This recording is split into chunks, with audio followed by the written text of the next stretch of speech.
오늘의 말씀 유다서 1장 6절. 유다서 1장 6절 한 절 말씀을 같이 한번 보겠습니다. 시작. 또 자기 지위를 지키지 아니하고 자기 처소를 떠난 천사들을 큰 날의 심판까지 영원한 결박으로 흑암에 가두셨으며. 아멘. 이제 오늘의 말씀은 세 번째입니다. 사탄의 정치에 대한 세 번째 시간을 가지면서 이 오늘의 말씀, 그러면 죄를 짓게 하는, 사단은 분명히 우리 죄를 짓게 한다고 하는데 죄를 짓게 하는 이유가 뭘까라는 관점 하나 살펴보는 나누기 원합니다. 자, 요한일서 3장 한번 8절 말씀을 보겠습니다. 요한일서 3장 8절, 너무나 잘 아는 말씀이니까 네, 한 목소리 같이 한번 읽겠습니다. 시작. 죄를 짓는 자는 마귀에게 속하나니 마귀는 처음부터 범죄함이니라. 하나님의 아들이 나타나신 것은 마귀를 멸하심이라. 아멘. 사단이란 존재, 죄를 짓는 자는 누구에게 속해요? 사단, 마귀에게 속해요. 그럼 사단이란 존재가 왜 성건용 목사를 자꾸 죄짓게 하느냐는 거죠. 죄짓게 하는, 누구에게 속하게 합니다? 마귀에게 속하게 하게 하며, 이 말씀을 예수님은 또 다른 각도로 말했으니 요한복음 8장 44절의 말씀을 봅니다. 요한복음 8장 44절 한 절 말씀을 같이 한번 읽겠습니다. 시작. 너희는 너희 아비 마귀에게서 났으니 너희 아비의 욕심을 너희도 행하고자 하느니라. 저는 처음부터 살인한 자요 진리가 그 속에 없으므로 진리에 서지 못하고 거짓을 말할 때마다 제 것으로 말하나니 이는 저가 거짓말장이요 거짓의 아비가 되었음이니라. 아멘. 자, 중요한 문수입니다. 즉 사단에게 속하게 한다는 것은 결국 누구 자식을 만들기 원함이냐? 마귀의 자식. 그래서 예수님은 우리들을 향해서 말합니다. 자, 중요해요. 불신자를 향해서 말하는 게 아니라 하나님을 믿고 있다는 성도인 우리들을 향해서 말하는데, 그 성도에게 말할 때 성목사 착각하지 마, 네 아비는 누구라는 거예요? 마귀라고 그러는 거죠. 이게 이제 우리들한테 걸려지는 부분이에요. 분명 예수 믿으면 구원 온다고 그랬는데, 아니 왜 예수님은, 왜 하나님을 믿고 예수를 믿는 자들에게 왜 네 아비는 마귀라고 그랬지? 이게 우리가 가지고 있는 전통적인 신앙관과 신학이라는 관점에서 풀어보기가 쉽지 않은 거예요. 불신자에게 네 아비는 마귀야 그러면 정당할 수 있어요. 물론 그 사람은 모르니까 우리가 더 뺨을 때릴 수는 모르지만, 근데 문제는 뭐냐? 성건용 목사에게 지금 말하는 거예요. 성목사 착각하지 마, 네 아비는 하나님이 아니야, 네 아비는 마귀야. 이게 문제가 되는 것이군요. 왜? 지금 이들 누구를 대상으로 지금 예수님이 하신 말씀이냐는 겁니다. 자, 요한복음 8장 올라가서 30절 31절 두 절 말씀을 봅니다. 요한복음 8장 30절 31절 시작. 이 말씀을 하나님의 많은 사람이 믿더라. 그러므로 예수께서 자기를 믿은 유대인들이 이르시되 너희가 내 말에 거하면 참 내 제자가 되고. 아멘. 그럼 32절에 진리가 너희 안에 있으니 그 진리가 너를 자유케 하려는 거예요. 자, 누구에게 말했다? 예수님을 믿은 자들에게 얘기했어요. 불신자가 아니었어요. 정말 죄송스럽지만 목사지만 제가 저 말씀이 보인 게 얼마 전에서나 보였어요. 작년에. 그럼 제가 요한복음 8장의 말씀을 그렇게 많이 읽었어도 지식으로 아는 말씀 가운데 로고스의 말씀의 맥락은 잡았는데, 제가 맥락 속에서 저거는 그냥 제 의식 속에, 제 기본적 성경 읽으면서 의식 속에서 저 사람은 하나님을 믿는 사람들이야, 유대인들, 하나님 믿는 유대인들이야, 하나님 믿는 유대인, 이렇게만 보고 있었어요. 그러니까 혹시 그럴 수 있다고 생각했어요. 근데 어느 날 보니까 아니고, 저 말씀을 구체적으로 읽어보니까 아니요, 예수를 믿는 사람들이에요. 유대인들 가운데 예수님 믿는 사람들이에요. 그 예수님 믿는 사람들에게 네 아비는 마귀다 지금 이렇게 얘기한 거예요. 이걸 어떻게 볼 거예요? 불신자나 그렇고 혹시라도 유대인들, 아직 예수를 안 믿는 유대인들이라고 그런다면 혹시도 그런다는데, 저는 그 의식을 그렇게 가지고 있었고 그렇게 성경을 봤고요. 근데 오늘 눈을 보니까 천천히 하나씩 보기 시작하는데, 오늘 보니까 아니요, 지금 예수님이 하신 말씀을 듣고 예수를 믿었고 예수를 믿고 있는 자들에게 지금 하는 얘기예요. 네 아비는 마귀라는 겁니다. 지금 이게 충격적인 얘기예요. 불신자에게 그러면 괜찮은데 왜 믿는 우리들에게냐는 거죠. 즉 사단의 정체를 정확하게 보자라는 거예요. 예수를 믿는 우리는 마귀의 자식들을 하나님의 자녀로 만들어야 되고, 반면에 마귀는 하나님의 자녀 우리들을 누구로 만들려고 그러고. 그렇죠. 이게 영적 싸움인 거죠. 우리는 막 예수를 믿지 않는 자들을 어떻게든 하나님 믿도록 만드는 게 우리의 사명, 이게 전도라는 사명이란다면, 사탄도 지금 어떻게든 성원용 목사를 누구 자식 만들려고 그래요. 자기 자식을 만들려고, 마귀 새끼를 만들려고 지금 발버둥 치는 거예요. 그 발버둥 치는 통로가 바로 뭐다? 죄. 그 죄를 우습게 여기면 안 돼요. 그러니까 예수님이 죄 때문에 죽으신 이유가 확실한 거예요. 단순히 행위적으로 범한 죄를 용서해 주려고 진 것이, 그 십자가 진 것이 아니란 얘기죠. 그래서 그리스도라는 모습을 갖고 작년에 10월달 11월달 계속해서 연거푸 9월달부터 9월달 10월달 11월달 계속 그리스도의 관점 속에서 계속 여러분들이 강의를 한 거예요. 그리스도라는 개념을 빨리 좀 바꿔보자. 그리스도라는 그 뜻 자체 갖고 있는 의미, 이걸 막연히 아닌 그냥 예수가 그리스도, 예수 그리스도 그런 개념의 그리스도가 아니라 정말 그리스도라는 개념이 뭔가에 대한 부분을 조금 더 확실히 알아보자고 누차 말씀하면서 3개월에 걸쳐서 말씀을 나누었죠. 그리스도라는 개념이 우리가 안 잡혀요. 예수라는 개념이 우리가 안 잡혀요. 그냥 너무 막연해요. 예수 나를 죽으셨어? 나는 그 이름을 믿어? 난 구원 얻었어. 이거로 끝나요. 그러니까 죄에 대한 별로 심각성을 모르는 거예요. 그리고 또 뒤늦게 죄를 지면서 괜찮아, 나는 구원 받았으니까. 이게 지금 누가 역사하는 거지? 이게 사단인데. 요한의 3장 9절의 말씀은 분명히 말씀하기를 네가 하나님께 난 자면 죄를 짓지 아니하고 죄를 짓지 못한다고 했는데, 하나님의 자녀예요? 근데 죄 짓고 있잖아요. 하나님의 자녀의 성공을 못하는 죄 짓고 있잖아요. 그럼 그 말씀이 무슨 말씀이죠? 무슨 말씀을 하고자 지금 예수님이 하시는 얘기죠? 우리가 하나님의 자녀라도 죄 짓지 않아야 돼요. 죄 짓지 못해야 돼요. 죄와 정으로 상하는 삶을 살아야 돼요. 근데 죄 짓고 있잖아요 지금요. 그럼 나는 과연 하나님의 자녀? 나는 그런 정말 마귀의 자녀? 정말 이 모습을 정말 절대로 고민해야 돼요. 지금 그 부분의 모습을 예수님이 달아가면서 오늘 사단의 정체 속에서 그분의 모습을 달아보려고 하는 거예요. 다시 말해 사단의 존재가 하나님의 자녀 우리들에게 들어와서 불신자가 아니라 왜 죄를 짓게 하느냐? 사단에 속해서 결국 누구를 만들게 하며? 마귀 새끼, 자기 자녀를 만들게 하며. 그래서 마태복음 23장 33절의 말씀에 예수님이 바리새인들을 향해 누렸으니까 이 독사의 자식들아 그런 거죠. 결국 너는 마귀 새끼야 이렇게 얘기한 거예요. 그들은 하나님을 믿는 하나님의 백성인데 예수님은 그들에게 분명히 말할 때 마귀 새끼라고 말했다. 과연 이 사건은 우리들에게 지금 어떤 영적인 메시지를 주고 있을까? 빨리 우리가 분별의 뜻을 한번 찾아봐야 되겠죠. 맞아요. 어떤 사단의 존재가 지금 이와 같이 계속 죄를 범하게 하는데 누구에게 죄를 범하게 하냐고 했을 때 다시 한 번 말씀 읽을 때 요한복음 8장 40절 또 요한복음 8장 41절 2절 말씀입니다. 그럼 왜 하나님을 믿는 하나님의 백성들에게 네 아비는 마귀라고 그랬을까? 아니 예수를 믿는 예수님의 백성들에게 왜 네 아비는 마귀라고 그랬을까? 라는 그 이유가 나옵니다. 같이 한번 읽겠습니다. 시작. 지금 하나님께 들은 진리를 너에게 말한 사람이 나를 죽이려 하는도다. 아브라함이 이렇게 하지 아니하였느니라. 너희는 너희 아비 행세를 하는도다. 대답하되 우리가 음란한 데서 나지 아니했고 아버지는 한 분뿐이니 곧 누구다? 하나님이시다. 자, 예수를 믿는 그 예수님의 제자들에게 지금 얘기하는 겁니다. 진리가 너를 자유케 하라 그랬더니 언제 우리가 종살이 했었나요? 이렇게 따지는 거예요. 뭐 지금도 자유하고 있는데 무슨 종살이? 뭐가 자유하고 있어요? 육적인 조건으로 보면 지금 로마의 속국이에요. 육적인 조건으로 보면. 근데 주님이 육을 얘기하는 건 아니죠. 결국 뭐냐? 니들이 결국 오늘 뭐냐? 죄의 종이라는 거예요. 마귀의 종이라는 겁니다. 마귀의 자녀라는 겁니다. 근데 그걸 부인하는 거잖아요. 왜? 나는 선민이에요. 선민. 하나님 앞에 선택받은 백성이에요. 그러니까 그들은 지금도 한 번거는 영원한 구원의 개념을 갖고 있는 거죠. 선민이에요. 선민. 우리가 선민인데 무슨 죄를 지었다고 그래?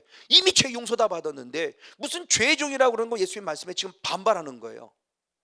그 상황 속에 지금 예수님이 하시는 말씀인 겁니다. 그랬을 때 바로 41절 먼저 하반절의 말씀에 보면 있어요.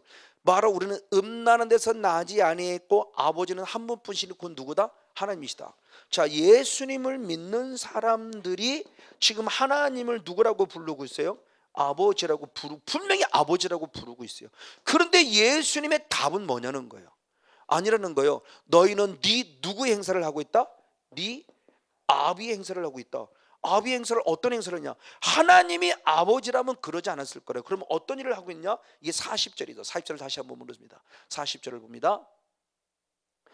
지금 하나님께 들은 진리를 너희에게 말한 사람이 나를 죽이려 하는도다. 지금 누구를 죽이려고요? 예수. 예수는 뭐 했어요? 진리를 말하는 사람이에요. 자, 분명히 조금 전까지 아까 읽었던 3절 31절 말씀에 예수님이 주신 말씀을 믿음으로 말미암아 구원받은 자들이에요. 근데 예수님이 우리를 진리가 너를 자유케 하라 했을 때 우리는 우린 종이 된 적이 없는데 왜 우리를 이제 자유로, 우리는 지금도 자유인데 왜 자유라고 말하냐. 그럴 때 주님이 너희들이 범한 죄 때문에 죄를 얘기했더니 그 얘기하는 겁니다. 우린 죄 있지 않았다는 거죠. 죄 중에 아니라는 걸 얘기하는 거예요. 근데 아니야, 너는 죄를 짓고 있어. 왜? 지금 진리를 말하고는 누구를, 예수님을 무엇하고 있으라고 그래요? 죽이려고 하고 있지 않느냐. 아브라함은 그러지 않았다는 거죠. 너희들이 아버지라고 부르는 아브라함은 그러지 않았다는 거예요. 우리에게 대단히 중요한 영적인 원리를 가르쳐주고 있습니다. 내가 누군가 미워 죽겠습니까? 내가 과연 예수를 믿는 게 맞을까요? 그 믿음이 뭔가에 대한 부분의 모습이죠. 믿음은 반드시, 믿음은 영이지만, 믿음이라는 것이 영이지만, 즉 구원받았지만 이 믿음은 반드시 열매를 맺는 뭐냐? 삶의 열매를 맺어야 돼요. 이게 행함이 있는 믿음인 거예요. 그러니까 행위에 대한 부분이 아니에요. 삶에 대한 부분, 그 행함이 없는 믿음일 때 그 성경 자체에 나오고 있는 그 행위에 초점 맞추고 문자에 초점 맞추고 그 행위라는 단어가 는 의미를 보라는 겁니다. 성경을 해석할 때 어떤 경우는 반드시 문자로만 해석이 될 성경이 있는가 반면에 어떤 경우는 성경 자체 문자로만 봐서는 해석되지 않기에 의미를 살펴봐야 될 부분의 모습이 있는 것처럼 우리가 다각도로 성경을 봐야 되는 것처럼 여기서의 모습도 마찬가지의 모습이죠. 그러니까 지금 주님께서 지금 우리들이 뭐를 말씀하느냐, 그 행함에 대한 삶의 예배, 그리고 믿음은 결국 내 가정에서 삶의 열매가 있어야 되고요, 내 직장에서 삶의 열매가 있어야 되고요, 내 교회라는 공동체 안에서 삶의 열매가 있어야 돼요. 이게 행함이 있는 믿음이에요. 여기서는 은혜 받은 것 같은데 집에만 가면 부부싸움 합니까? 그건 지옥이지 거기가 천국입니까? 이 말을 달리 말하면 정말 내 안에 예수님이 계시면 손목사 싸워 그럴까요? 정말 인격적인 예수님이 계시면 죽어, 대꾸하지 마, 그냥 뺨 맞아. 이게 예수님이에요. 잠잠히 당신의 길을 가셨습니다. 그렇게 두드려 맞아도 예수님은 어린 양같이 잠잠히 가셨어요. 내 똑똑, 내 잘난 맛, 내 지식, 이것 이렇고 저거 그렇고 부딪혀 싸우지 말라는 거예요. 그러니까 정말 하나님이 지금 원하시는 게 뭐인가에 대한 부분의 모습이죠. 그 부분을 지금 가르쳐주고 있는 거예요. 바로 이분의 모습입니다. 하나님을 아버지라고 부르고 있는데 주님은 하나님이 네 아버지가 아니야. 네 아비는 결국 44절에 마귀야. 그 마귀의 행한을 네가 지금 하고 있어. 그 열매가 뭐냐? 너는 지금 진리를 말하는 나를 죽이려 하고 있잖아. 자, 이겁니다. 자, 성경의 말씀을 통해서 제가 오늘 또 다시 한번 좀 이렇게 성경을 좀 이렇게 연구해 봤어요. 말 그대로 조금 더 관심 있게 보기 시작했습니다. 자, 조금 전에 읽었던 요한복음 8장 30절 31절 말씀에 주님께서 분명히 믿었다라고는 믿음을 얘기합니다. 피스토라는 동사예요. 믿음을 얘기하고 31절도 믿음을 얘기합니다. 자, 그런데 이 믿음은 과거 능동태예요. 즉 그들이 능동적으로 예수를 믿은 거예요. 그러니까 당연히 구원 얻었어요. 근데 과거예요. 근데 31절 말씀에서는 완료 능동태예요. 즉 그들이 예수를 과거에 믿어서 구원 얻은 것이 완전 완료됐다는 거예요. 그러니까 이들의 믿음이 비정상적인 믿음이 아니라 정상적인 믿음이었다는 겁니다. 완료형이에요. 31절 말씀하는 믿음은. 근데 놀랍게 다시 내려와서 45절 46절 두 절 말씀이 있겠습니다. 45절 46절 요한복음 8장 45절 46절. 네, 같이 한번 읽습니다. 시작. 내가 진리를 말함으로 너희가 나를 믿지 아니하는도다. 너희 중에 누가 나를 죄로 책잡겠느냐? 내가 진리를 말하며 어찌하여 나를 믿지? 자, 분명히 믿었어요. 과거에 구원 얻었어요. 그것이 완료됐어요. 완료형이에요. 근데 45절 46절에 주님이 계속 말씀을 전했더니 말씀을 전하는데 말씀을 전하면 전할수록 놀랍게 믿지 무엇했다? 않았다. 그런데 믿지 않았다는 것은 현재 능동태예요. 지금 믿지 않아요. 자, 과거에 믿었어요. 과거에 믿었다니까요. 근데 지금 안 믿어요. 그러니까 예수님이 지금 이들에게 뭐냐, 그 삶을 보니까 아는 거죠. 그 진리 말씀을 준 건데 증거 없는 거고 그 열매가 결국 예수를 죽이는 거예요. 진리가 없으니까. 이게 현재형이에요. 자, 과거에 믿어서 완료가 됐어요. 근데 현재 믿지 않아요. 믿어서 구원은 분명히 얻었어요. 근데 지금 믿지 않아요. 이 믿음입니다. 지금 이걸 지금 그럼 누가 하고 있냐는 거죠. 누가? 예수님 지금 그걸 밝히기를 원하는 거예요. 네 압인 누가 하고 있다? 마귀예요. 영의 세계를 보는 거 지금요. 송 목사 네가 그러는 게 아니야. 지금 니들이 그러는 게 아니야 라는 걸 얘기하는 거예요. 왜? 우리의 본질입니다. 이 부분의 모습을 보니까 이게 그렇구나. 우리의 본질. 그래서 우리의 본질에 대한 부분의 모습 사도 바울이 그렇게 표현했습니다. 에베소 2장 1절로부터 하면 3절까지입니다. 에베소 2장 1절로부터 3절. 에베소 2장 1절부터 3절 같이 한번 읽습니다. 시작. 너희의 허물과 죄로 죽었던 너희를 살리셨도다. 그때 너희가 그 가운데서 행하여 이 세상 풍속을 쫓고 공중의 권세 잡은 자를 따랐으니 곧 지금의 불순종의 아들 가운데 역사하는 영이라. 전에는 우리도 다 그 가운데서 우리 육체의 욕심을 따라 지내며 육체와 마음에 원하는 것이에요. 다리들과 같이 본질상 나는 누구였어요? 지혜주세요. 그렇죠? 본질이에요. 본질. 우리의 본질. 우리의 본질상 나는 지금 누구다? 진노의 자식이라는 거예요. 그래서 똑같은 말씀이 로마서 6장 16절의 말씀에 나는 본래 누구의 종이다면 죄의 종이었다고 또 말해요. 그러니까 내 본질이 누구냐는 겁니다. 그래서 제가 이거를 성경 때는 그렇게 표현하죠. 창세기 1장 2장과 3장의 차이요. 창세기 1장 2장은 100% 아담과 하와는 누구였어요? 하나님의 자녀. 하나님의 분명히 자녀예요. 예수를 믿어서 자녀된 게 아닙니다. 태어나는 순간부터 그는 하나님의 자녀였어요. 하나님이 만드셨으니까. 그런데 3장부터 누가 등장하죠? 사단이 등장하죠. 그래서 뭐를 범하게 하죠? 죄를 범하게 하죠. 죄를 범하여서 드디어 에덴 동산에서 쫓겨나는 순간부터 내 본질이 바뀌었어요. 내 본질이 결국 누가 되는 거예요? 진노의 자식, 사단의 자식이 되어버렸어요. 그래서 창세기 1장 2장까지의 지금 우리의 영성의 회복이 결국 이게 새하늘과 새 땅이죠. 이 새하늘과 새 땅을 지금 찾아야 돼요. 이 영성이 회복되어야 되는 거예요. 그럼 이 영성이 회복되는 것은 결국 무슨 문제 해결돼야 돼요? 죄 문제 해결돼야 돼요. 이걸 예수의 피로 해결되는 거예요. 제상 사명 감당했어요. 그럼 다시는 죄지 않으려면 누구의 문제가 해결이 돼요? 얘 문제까지. 그러니까 그동안 전통 신앙에서 이 부분을 가세요. 말이 틀린 건 아니에요. 잘 된 거예요. 천국 갈 수 있는 길이 열렸어요. 근데 끊임없이 천국 됐을 때 자기 자식이었던 성권영 목사가 지금 하나님의 자녀가 됐을 때 사탄이들 가만히 있겠냐는 거죠. 영의 세계는 안 가만히 있죠. 그러니까 계속 성권영 목사를 뭐를 범하게 해요? 죄를 범하게 하는 거죠. 그러니까 그 다음부터 싸움은 결국 뭐와의 싸움이냐? 죄와의 싸움인데 눈에 보이는 죄와의 싸움은 결국 눈에 보이는 죄 짓게 하는 데가 누구니까? 얘니까. 얘와의 싸움이죠 이제는. 그러니까 이 싸움을 보는 겁니다. 이거구나. 그래서 우리의 본질이라는 부분의 모습을 이렇게 해석하는 거예요. 그런데 사랑하는 하나님께서는 우리에게 그 본질의 개념을 다시 회복해 주시고자 예수 그리스도를 이 땅에 보내어 주심으로 우리의 또한 본질을 바꿔놓으신 거죠. 바로 에덴 동산의 영성의 회복의 은혜를 주시게 한 거죠. 그래서 고린도후서 5장 17절에 그렇게 표현했습니다. 고린도후서 5장 한번 17절 말씀을 봅니다. 하나님의 절대적 은혜가 내게 임한 겁니다. 같이 한번 읽습니다. 시작. 그런즉 누구든지 그리스도 안에 있으면 새로운 피조물이라. 이전 것은 지나갔으니 보라 내가 누가 되었다? 새 것이 되었다. 할렐루야. 그러므로 다시 한 번 더 예수 그리스도 안에 있을 때 오늘 나를 누구다? 새로운 누구라고 그랬어요? 피조물. 결국 누구예요? 하나님의 자녀. 자, 본론으로 들어갑니다. 본질 자체를 아까 창세기 1장 2절까지 1장과 2장을 보면 나는 하나님의 자녀 태어나는 순간부터.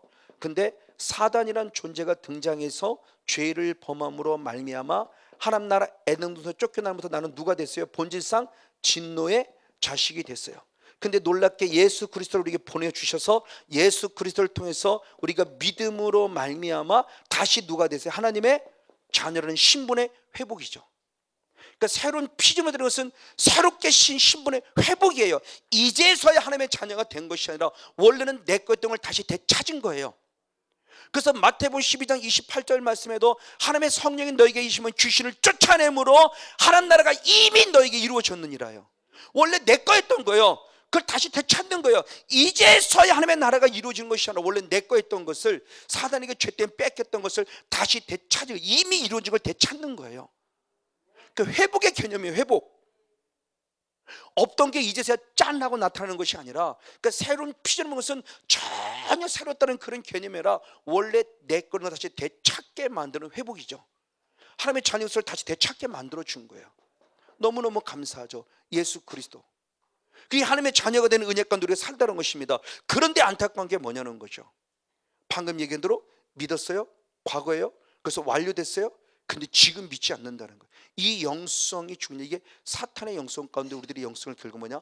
어린아이적인, 육신에 속한 어린아이적인 영성에 머무르게 하기 때문에 문제가 된다. 대표적인 교회가 고린도 교회죠. 고린도전서 3장 1절 3절 한번 두 절 말씀 있습니다. 고린도전서 3장 1절 3절 시작. 형제들아, 내가 신령한 자들을 대함과 같이 너에게 말할 수 없어서 육신에 속한 자 곧 그리스도 안에서 어린애를 대함과 같이 하노라. 너희가 아직도 육신에 속한 자로다. 너희 가운데 시기와 분쟁이 있으니 어찌 육신에 속하여 사람을 따라 행함이 아니요. 아멘. 자, 고린도 교회는 잘한 대로 은사가 충만한 교회입니다. 성령의 10가지 그 모든 은사들의 모습에 충만한 그런 교회예요. 그래서 사도행전 고린도서 12장 13장 14장의 말씀에 계속 은사에 대한 부분을 다루고 있죠. 그럴 정도로 은사가 충만한 교회예요. 그래서 사도 바울이 그들에게 신령한 자같이 여겨서 더 신령한 것을 먹이러 갔는데 막상 가보니까 아니야. 신령한 자가 아니에요. 분명히 성령 받고 은사 받고 능력 받고 방언하고 통역하고 통변하고 환상하고 귀신 쫓아내고 난리가 났는데 신령한 자인 줄 알았더니 아니야. 이게 또 이제 우리가 부딪히는 문제예요. 환상범으로 대단히 신령한 처럼 여기잖아요. 막 방언하고 통변하고 와 대단해 막 이러고 그러잖아요. 예언을 기가 막혀 와 정말 우린 대단히 신령한 자로 보는데 하나님은 아니에요. 아직도 누구예요? 어린아이예요. 어린아이 영성을 가져도 은사는 받을 수 있다는 거예요. 어린아이적인 영성을 가진 자예요. 그럼 영적으로 어린아이의 영성을 가진 자는 아직도 내가 무엇에 머무른 자다? 육신에 머무른 자이고, 육신에 머무른 자는 결국 누구를 따라가는 자다? 사람을 따라가는 자라고 사도 바울이 분명히 말합니다. 얘들아, 아직도 너희는 사람을 따라가는구나. 사람에 의해서예요. 나는 아볼로파, 나는 게바파, 나는 바울파, 나는 예수파, 그러고 완전히 고린도 교회가 찢어졌어요. 예수님 중심, 하나님 중심이 아니라 사람 따라가는 신앙을 가지고 있다는 겁니다. 아무리 예언한들, 아무리 환상을 본들, 아무리 통역하고 통변을 잘하고 아무리 능력으로 귀신을 잘 쫓아낸들, 사람을 따라간다면 아직도 주님은 어린아이로 봐요. 이 육신을 따르는 어린아이요. 그러면 이 육신에 속해서 어린아이를 따르는 신앙의 이 줄기 근원이 누구냐? 마태복음 16장 23절에 예수님은 분명히 베드로를 통해서 말했습니다. 마태복음 16장 23절의 말씀을 보겠습니다. 같이 한번 읽겠습니다. 16장 23절입니다. 시작. 예수께서 돌이키시며 베드로에게 이르시되 사탄아, 내 뒤로 물러가라. 너는 나를 넘어지게 하는 자로다. 내가 하나님의 일을 생각지 않고 도리어 사람의 일을 생각하는구나. 아멘. 결국 이 근원은 누구였어요? 사단이었어요. 사단이 결국 누구의 일을 생각하게 해요? 사람의 일을 생각하면서 사람만을 따라가게 만들며 사람을 쫓게 만드는 거죠. 이게 바로 솔타입니다. 그렇죠? 신옥주라는 여인에 매여 있어요. 예수님에게 매임이 아니라 성령님의 통치가 아니라 신옥주라는 사람이 매이니까 신옥주를 떠나면 나는 저주받아요. 그러니까 못 떠나요. 이만희를 떠나면 저주받아요. 그러니까 못 떠나요. 이게 솔타예요. 영적으로 어떤 사람과의 관계 속에 꽉 묶여 있는 거예요. 어떤 사람은 유난히 짐승을 좋아해요. 특히 오늘 얘기하는 개. 이게 솔타예요. 솔타예요. 이게 영적으로 뭔가 묶여 있는 거라니까요. 하나님을 떠나지 말아야 되는데 하나님은 떠나 있고 사람에게 매여 있고 환경에 매여 있고 어떤 짐승 이런 것들이 매여, 이게 영적인 솔타예요. 여기 있는 성권용 목사는 예수님을 떠나서는 살 수 없습니다. 저와 여러분들 역시 예수님을 떠나서는 살 수 없어야 돼요. 성권용 목사를 쫓음이 아니에요. 성권용 목사를 통해서 주어지는 하나님의 음성을 듣고 성권용 목사를 통해 흐르는 건강한 영성을 예수의 그리스도의 빛이요 향기 되는 그분을 만나고자 해서 요리면서 은혜를 받는다면 맞는 얘기지만, 그렇지 않고 사람을 따라간다면 저도 잘못될 수 있고 여러분도 잘못될 수 있어요. 지금 사단의 역사입니다, 이게.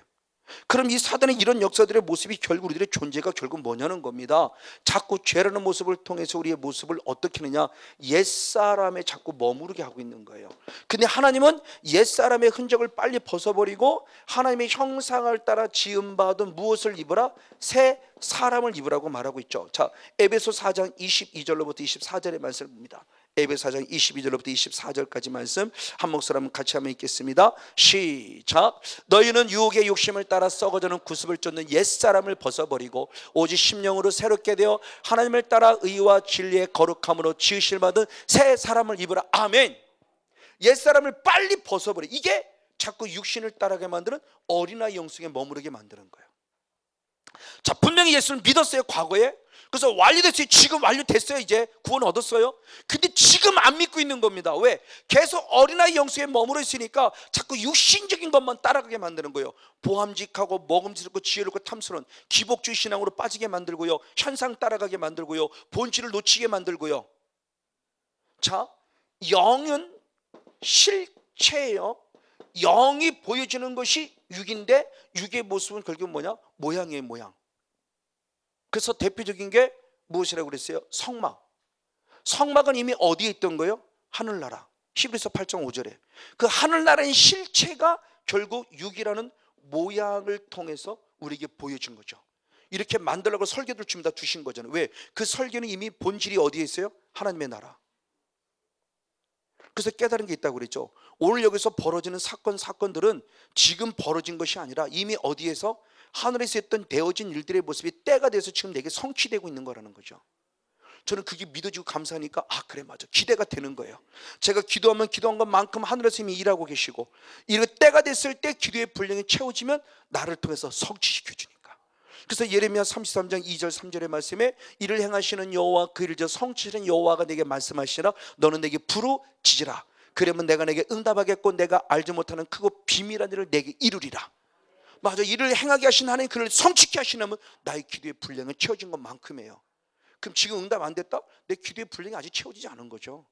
저는 그걸 알고 있기 때문에 하나님께 원망하지 않고요, 계속 기도를 지금 차곡차곡 기도의 분량을 쌓아가는 거예요. 제가 언제 깨달았냐? 군포에서 한때 주님 참 많이 주신 음성이 있었어요. 내 은혜 안에 깊이 들어와라, 기도의 분량을 채워라. 내 은혜 안에 깊이 들어와라, 기도의 분량을 채워라. 참 많이 들었어요. 그래서 기도의 분량을 채우느라 처음에 뭘까에 대한 모습이 참 두려웠어요. 근데 나름대로 하면 쉬는 어떤 그런 음성이 아니라 그런 이제 깨달음을 통해서 느껴지는 부분의 모습이 뭐냐? 이거구나. 만일 저희 교회 성도가 30명이란다면 교회의 기도의 분량은 30명의 몫을 채워야 돼요. 그런 기도의 분량 한 사람당 많은 예로 1시간씩 맡겨졌다. 그럼 송건이 혼자 하면은 30시간을 해야 된다는 거죠. 근데 한 사람이 하면 1시간씩만 채우면 되잖아요. 그럼 교회의 기도의 분량이 채워지는 거죠. 가정의 기도의 분량도 마찬가지고, 개인이 채워야 될 기도의 분량도 있지만 가정에 채워야 될 기도의 분량이 있고, 교회라는 공동체가 될 기도의 분량이 있어요. 그러니까 예수님을 같이 믿는다는 게 얼마나 복이냐는 거예요. 서로 나눌 수 있으니까. 근데 예수님을 같이 못 믿으면 내가 언제 그 십자가를 다 짊어져야 되니? 쉽지 않죠. 이거구나. 기도의 분량을 채워야 되는구나. 은혜 안에 깊이 들어오는 게 이거구나. 그래서 깨달은 거예요. 그래서 하나님의 행하실 내가 빨리 허신되고 빨리 성취되게 하려면, 하나님의 때를 앞당기려면 그만큼 내가 혼자의 분량에서 많은 기도의 분량을 채우든지, 같이 기도의 영적 후원자가 있어서 같이 돕든지.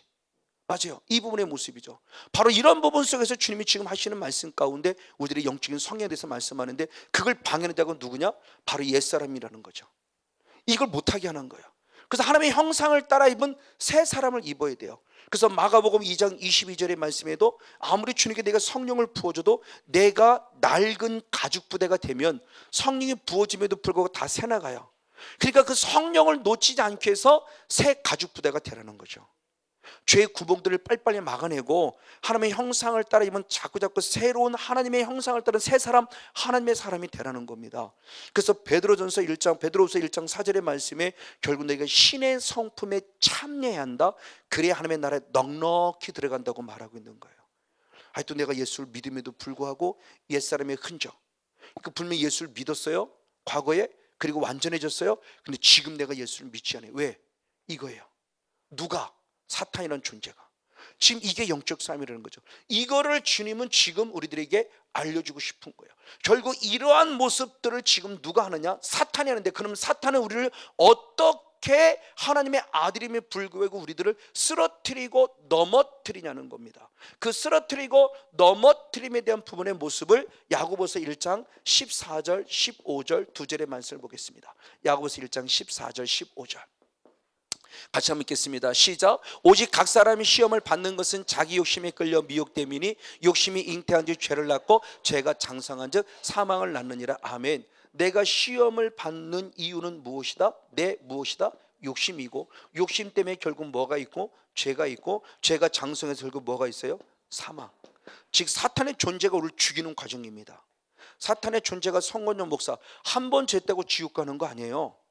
한 번 죄했다고 지옥 가지는 않지만 그 한 번 죄진 게 빌미가 되더라는 거예요. 그 한 번이 결국 뭐냐? 욕심부터 시작되는 거. 자꾸 욕심이 생겨요. 욕심, 정욕, 육신의 정욕, 안목의 정욕, 이생의 자랑, 보암직, 먹음직, 지르고 탐스러운 거. 이 욕심이 결국 뭐가 됐어요? 죄. 근데 죄가 더 중요한 게 뭐가 되고 있어요 지금요? 장성, 자라고 있다는 거예요. 죄가 내 안에서 자라고 있다는 거예요. 죄가 자라고 있음을 인식하지 않으니까 그까짓 것 하니까 이게 문제가 되는 거예요. 그래서 수없이 그렇지만 정말 사역하기 쉬운 아이들이에요. 그래서 애들은 은혜도 빨리 받지만 은혜 쉽게 잊어버리지만 은혜를 확실히 빨리 받아요. 청년들, 이걸 역으로 말하면 그만큼 그들은 죄질 기회가 적었던 거죠. 정말 사역하기 어려운 분이 누구냐? 어르신들. 벌써 70, 80 되신 분들은 참 어려워요. 왜? 그만큼 죄가 내 안에 뭐하고 있었냐? 자리 잡고 자라고 있고, 이걸 영적인 콘크리트화 되어서 이걸 깨트려내고 두드려 패는 게 이게 쉽지 않은 거예요. 그러니까 철저한 회개가 필요한 거예요. 이게 무너질 정도까지 돼야 돼요. 그런데 그것을 성령이 부드럽게 하신다고 그랬어요. 에스겔 36장 26절 27절의 말씀에 새 영이 임하면 너희의 강파고 완악한 굳어진 것들을 부드럽게 한다고 그랬어요. 그러니까 계속 성령의 기름 부음 받아야 되는데 그 성령의 기름 받는 게 회개라고 그랬죠. 회개의 통로가 가장 중요한 통로예요. 그래서 이걸 부드럽게 만들어서 쉽게 얘를 걷어낼 수 있도록 하기 위한 것은 정말 끊임없는 주님 앞에 무릎 꿇음이에요. 회개예요. 바로 이것이 분명히 필요한 부분이에요. 그래서 이 부분에 묻습니다. 장성하지 않도록 하는 게, 그럼 장성하지 않도록, 굳어지지 않도록 하시는 건 빨리빨리 회개하는 수밖에 없어요. 회개해서 그 즉시 처리하면 얘가 내내 자랄 기회가 없는데, 회개할 게 회개하면 계속 자라는 거죠. 이게 10년을 자라고 20년을 자라고 30년을 자라보세요. 이거 깨트리는 게 쉽겠습니까? 그러니까 얼마나 많은 회개가 필요하겠냐는 거죠. 60년 70년 살았으면 이제 갓 태어난 애기 10살 산 애보다 죄를 졌어도 60배 70배 더 졌다는 얘기죠. 그러니까 그걸 철저히 깨트려가는 과정의 모습이 얼마나 십자가 앞에 무릎 꿇어야 되느냐는 거죠. 회개에 그만큼 많은 부분이 필요한 부분이에요. 어쨌든 바로 이런 부분을 통해서 우리를 죽여가는 거예요. 이 과정의 모습이 저는 요한복음 10장 10절을 통해 살펴봅니다. 요한복음 10장 10절의 말씀을 봅니다. 그럼 사단의 존재가 우리를 어떻게 허물어뜨리는가를 볼 때 요한복음 10장 10절을 봅니다. 상반절을 보겠습니다. 시작. 도적이 오는 것은 도적질하고 죽이고 멸망시키는 것뿐이다. 아멘. 자, 예수님은 요한복음 10장을 통해서 목자인 자기 자신 예수 그리스도와 도적에 대한 비유를 통해서 사단에 대한 비유를 말하면서 이 사단은 와서 우리의 것을 무엇하고 도적질하고 다음에 무엇하고 죽이고 무엇한다? 멸망시킨다는 거죠. 서서히입니다. 서서히 점진적으로 사탄도를 서서히 점진적으로 육을 통해서 영으로 나아가는 겁니다. 육신적인 모습입니다. 자, 그러면 사단이라는 존재가 결국 우리에게 틈타는 이유는 우리 존재를 어떻게 믿냐? 죄짓게서 자기에 속해 마귀의 자녀를 만들게 합니다. 그러면 어떻게 우리의 존재를 무너뜨리느냐? 첫 번째 모습이 도적질이에요. 자, 우리가 죄를 범했습니다. 죄를 범하여서 나타난 결과들이 어떤 결과냐? 저는 대표적으로 시편 107편 10절 11절을 보고 있습니다. 시편 107편 10절 11절 같이 보겠습니다. 시편 107편 10절 11절 시작. 사람이 흑암과 사망의 그늘에 앉으며 곤고와 쇠살의 매임은 하나님 말씀을 거역하며 지존자의 뜻을 멸시했어요. 내가 사망의 음침한 골짜기에 거하고 있는 거예요. 그 이유는 하나님의 말씀, 지존자의 뜻, 하나님의 말씀을 내가 무엇했던 결과이다? 멸시한 결과예요. 그러니까 하나님을 내가 우습게 여겨보는 망령때 일커버린 거예요. 즉 죄라고 하는 거죠. 하나님 말씀에 대한 불순종이 결국 죄인데 죄의 결과가 내게 결국 뭐냐? 사망의 음침한 골짜기에 걷게 했다는 거예요. 내가 사람이 그 흑암 그리고 사망 그 사망의 그대로 곤고 쇠살의 매임, 그러니까 인생이 만만치 않다는 거죠. 너무너무 쉽지 않은 인생을 살고 있는 거예요. 왜? 간단합니다. 하나님 말씀에 불순종했어요. 성경이 명쾌하게 답을 줍니다. 사도 바울이 고백합니다. 오라는 곤고한 자로다 누가 나를 이 사망의 몸. 그럼 결국 바울도 사울이었을 때 뭐 했다는 거예요? 범한 죄죠. 그 열매가 지금 예수를 믿고 있는데 지금 내게 나타나고 있는 거예요. 성건전 목사 죄 짓다니까요. 성건전 목사가 아닌 내 조상들이 범한 죄가 있다니까요. 그것이 죄를 짓고 오늘 당장 나타나면 얼마나 좋아요. 그건 쉽게 깨닫죠. 오늘 죄를 보는데 1년 후에 나타날 수도 있고요. 오늘 죄를 보는데 나는 상관데 후손에 나타날 수 있고요. 그러니까 나는 억울하고 기억을 못하는 거예요. 이게 뭔 때문이지? 라는 부분의 모습입니다. 저는 수업 시겠어요? 절 한번 가본 적이 없다고 그랬어요. 나중에 목사가 돼서 한번 가봤다고 그랬어요. 절이란 걸 기껏 봐야 TV로만 본 겁니다. 왜? 저는 향내 자체가 싫어요. 막 향을 맡으면 머리가 뻐개지고 아파요. 막 어려서부터. 그 제사 자리도 갈 수가 없어요. 머리가 아프니까. 하나님의 은혜였던 것 같아요. 그런데 내 안에서 누가 나타났냐? 불교육이 나타났다니까요. 저는 절 한번 가본 적이 있는데 제 안에 불교의 영이 있더라고요. 그 불교형은 저는 저랑 가본 적 없어요. 내 조상들이 범한 죄죠.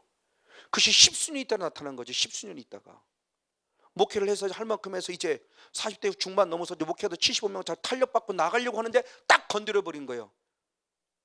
그래서 제가 딱 10년이 된 거예요. 50이란 나이 때 팍 쓰러져 버린 겁니다. 목회를 그만둘 정도로. 그리고 10년 뒤에 벌써 6년이나 딱 온 거예요. 이 시간에요.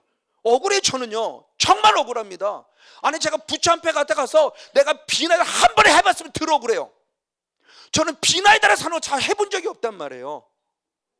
근데도 제 안에 불교의 영이 틈타고 있더라는 얘기죠. 이게 잠자고 있다가 뒤에 결정적인 순간에 드러난 거예요. 얼마나 억울합니까? 저는 영의 세를 모를 때는 이게 이해가 안 된 거죠. 성경을 통해 영이 내가 경험을 하고 그것이 성경을 풀어지고 보니까 이게 가능한 얘기구나. 그래서 주님은 보응이라는 단계. 어렸을 때 성경적으로 보면 쉽게 얘기하면 어린아이가 죄를 범했으면 잘못했습니다. 그러면 죄도 용서하고 죄에 대한 대가도 용서해요. 보응도 없어요. 근데 어느덧 신앙이 되면은 죄를 보면 죄는 물론 용서이지만 죄에 대한 보응은 반드시 있더라는 거예요. 특별히 대표적인 게 다윗과 같은 사람이죠. 다윗과 같은 사람은 죄 회개하면 철저히 용서는 받았는데 반드시 다윗은 죄에 대한 보응을 받았습니다. 왜? 그래야 다시 죄를 안 져요. 죄가 무서운 줄 알기 때문에, 죄가 싫은 줄 알기 때문에, 죄의 길 이런 걸 알기 때문에. 근데 어린아이는 아직 그걸 모르니까 잘못했습니다 그러면 죄도 용서해주고 죄에 대한 보응도 없애주고. 그런 어른도 신앙, 그게 우리 내가 사생자가 아니라 지금 사랑받고 있다는 증거라고 했죠. 어쨌든 보십시오. 바로 이런 모습입니다. 이 사단의 존재가 지금 우리들에게 이런 부분들을 우리 결국 죽여가고 있는 거예요. 철저히 나의 모습 삶 속에서 바로 이와 같은 모습을 통해서 죄에 대한 결과를 통하여 내 삶을 뺏어가요. 건강도 뺏어가고 아내도 뺏어가고 남편도 뺏어가고 자녀도 뺏어가고 물질도 뺏어가고 환경도 뺏어가고 사업도 뺏어가고 다 빼앗아가요. 근데 그 빼앗아가는 결정적 요인이 결국 뭐냐? 내가 범한 무엇 때문이다? 죄. 죄에 대한 대가라는 거죠. 이게 사단의 역사예요. 그 죄에 대한 대가를 통해서 우리들의 삶을 지치고 피곤하고 힘들게 만드는 거예요. 누가 나를 이 사망의 몸에서 건져낸 것은 사도 바울의 고백처럼 나로 곤고하다라고 하는 그런 모습에 빠지게 만드는 거예요. 그럼 이것만 아니요. 또 다른 모습에서 보십시오. 많이 강조했던 모습인데 누가복음 8장 12절을 보겠습니다. 사단은 뭘 뺏어가느냐? 환경과 조건만 뺏어가냐? 아니요. 누가복음 8장 12절을 봅니다. 같이 한번 보겠습니다. 시작. 길가에 있다는 것은 말씀을 들은 자리 이에 마귀가 와서 그들로 믿어 구원을 얻지 못하게 하려고 말씀을 그 마음에서 빼앗더라. 아멘. 자, 말씀을 들은 자예요. 예수를 믿는 자입니다. 분명히 내 안에 말씀을 듣고 말씀이 있어요. 근데 어느 순간 말씀을 무엇하더라? 빼앗아 가더라는 겁니다. 누가? 사단이. 이유는 뭐 때문이다? 구원 얻지 못하게 하려고. 그렇죠. 아까 그러면 현대판 아까 했던 예수를 믿었던 그 사람은 똑같은 거죠. 믿었어요? 완전히 됐어요? 근데 지금 안 믿어요. 왜? 진리의 말씀이 없기 때문에. 결매가 뭐예요? 예수를 죽이는 거예요. 분노, 화. 지금 이분입니다. 말씀이 없어요. 말씀이 없어요. 말씀을 빼앗아가요. 그럼 결국 무엇 얻지 못해요? 구원 얻지 못해요. 구원 얻은 자예요. 말씀을 들은 자니까. 어린아이 신앙일지언정, 그러니까 빨리 어린아이 신앙을 벗어나서 청년의 신앙까지 자라야 되고 아비의 신앙까지 자라야 되는 거예요. 그걸 교리적으로 말하면 흔히 그럴 때 성화가 된다는 것이고, 저는 선결교 목사님 빨리 성결의 단계까지 올라가야 되는 거예요. 그래서 영화라는 영원한 천국의 단계까지 올라가는 신앙, 자라가는 신앙이 돼야 돼요. 사탄도 나를 죽이려고 죄가 자라게 한다면 성령님은 나를 살리게 돼 영성을 자라가기를 원하고 있단 말이에요. 그러니까 청년의 신앙으로 빨리 자라야 되고 아비의 신앙으로 빨리 자라야 될 것을 주님이 지금 말씀하고 있는 부분의 모습입니다. 맞습니다. 그런데 그렇지 못하기 때문에 아까 그렇지 자꾸 우리가 좌절하고 낭망하는 겁니다. 그래서 주님은 시편 42편 5절 11절 11절 한 절 말씀을 시편 42편 11절 한 절 말씀을 같이 봅니다. 같이 한번 읽겠습니다. 시작. 내 영혼아 내가 어찌하여 낭망하며 어찌하여 내 속에서 불안하여 하는고 너는 하나님을 바라라. 나는 내 얼굴을 도우시는데 하나님을 오히려 찬송하려다. 아멘. 내 영혼아 내가 어찌하여 무엇하며 낭망하며 어찌하여 네 속에서 무엇한다? 불안해요. 이게 바로 곤고한 사도 바울의 영성이죠. 오라 나는 곤고한 자로다. 인생 비참하다. 오라 왜 이렇게 나는 낭망 속에 빠져 있느냐? 왜 이렇게 나는 불안해하느냐? 제가 참소당한 거하고 똑같은 거예요. 그래서 목회를 포기할 뻔한 바로 직전까지 갔어요. 성령님의 절대적인 은혜가 안 있으면 저는 목회 포기했어요. 아마 지금 성건영 목사 포기했으면 뭐 할 수 있을까? 기껏 하는 게 운전밖에 없으니까 뭐 기선하고 있겠지 뭐. 그럼 인생 종치는 거죠 뭐. 사탄이 얼마나 이게 간교하냐를 보는 거. 이걸 지금 영의 세계로 보라는 겁니다. 단순히 목회를 포기하고 싶다가 아니라 이게 지금 누가 하냐는 거죠. 누가 죄짓게 하고 누가 하나님을 떠나게 만들며 누가 어떻게 하느냐는 겁니다. 왜? 내가 또 어린아이 신앙이 있기 때문에 자꾸 육으로 다가오는 거예요. 그러니까 먹을 걱정, 살 걱정, 질병 걱정, 물질 걱정, 여기에 완전히 빠져버리게 만들어서 우리의 삶을 자꾸 육신의 모습으로 빠지게 만드는 사탄의 존재. 그렇기 때문에 주님 뭐라고 표현했느냐? 계시록 3장 11절에 빌라델비를 통해서 중요한 말씀하셨습니다. 계시록 3장 11절 시작. 내가 속히 이 말이니 내가 가진 것을 굳게 잡아 아무나 내 면류관을 빼앗지 못하게 하라. 아멘. 하나님이 주시는 이 말씀, 구원의 은혜, 능력, 건강, 이 모든 것들을 어떻게 굳게 잡아서 누구도 무엇하지 못하게 하라? 빼앗지 못하게 하라. 아멘. 사탄, 그 누구들은 결국은 사탄이 지금도 뺏어가고 있으니까 빼앗기지 말라예요. 믿음 뺏기면 안 되고요, 말씀 뺏기면 안 되고요, 기도 뺏기면 안 되고요, 감사 뺏기면 안 되고요, 남편도 뺏기지 마시고요, 아내도 뺏기지 마시고요, 물질도 뺏기지 마세요, 건강도 뺏기지 마시고요. 지켜야 돼요. 근데 사탄은 반대로 지금 일하고 있다는 겁니다. 그러면 도적질하는 것은 끝나냐? 아니다. 그 다음 단계로 도적은 도적질하고 두 번째가 뭐예요? 죽여요. 그럼 죽인다는 게 뭐냐는 겁니다. 성경에서 말씀하는 죽임에 대한 모습은 아직 내 육신은 살아있는 죽음이에요. 그러니까 영으로 죽었다는 걸 결국 말하는 거예요. 영이 죽었다는 건데, 성경에 말씀할 때 영이 죽었다는 말씀을 에베소 말씀을 통해서 보면 결국 내가 지금 무엇하고 있는 것이야? 영적이 잠자고 있는 상태를 말하는 거예요. 그럼 영적으로 내가 죽었다. 자 보세요. 도적질하고 그 다음에 죽인다는데, 죽이는 것은 결국 뭐냐? 영적으로 잠자는 상태. 왜? 지치고 피곤하고 힘들어요. 뭐냐?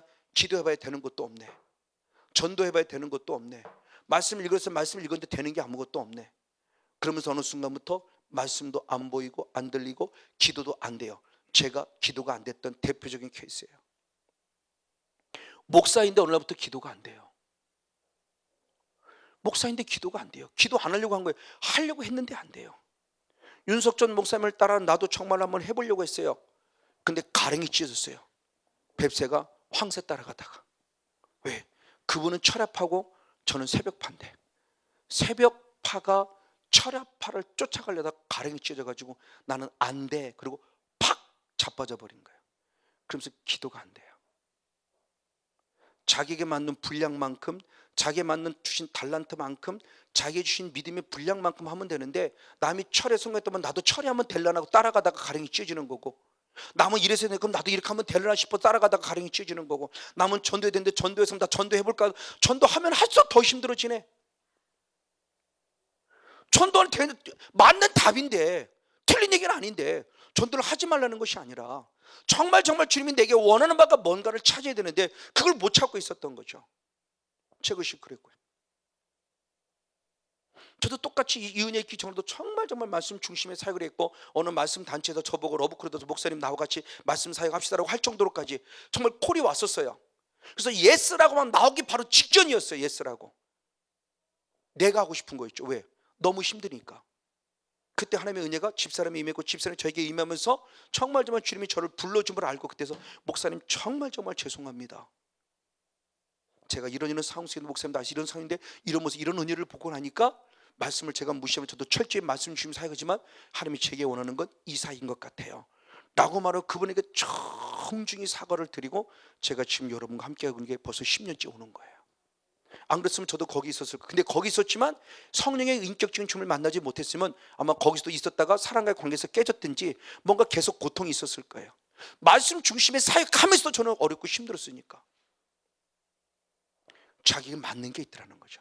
아, 이거구나. 저는 이걸 찾으니까 너무 행복한 거예요.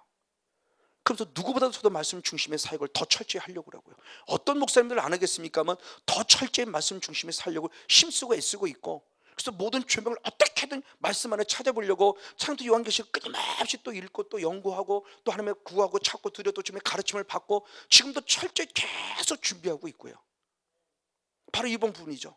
이러면서 주님께서 원하시는 필요한 부분의 모습이 지금 어떻게 했는가. 맞아요. 그 영이 잠잔다는 겁니다. 그 영이 잠자는 케이스가 어떤 케이스예요? 그럼 영이 잠잘 때 어떤 일이 벌어지느냐? 마태복음 13장 25절 38절 39절 말씀을 봅니다. 마태복음 13장 25절 38절 39절.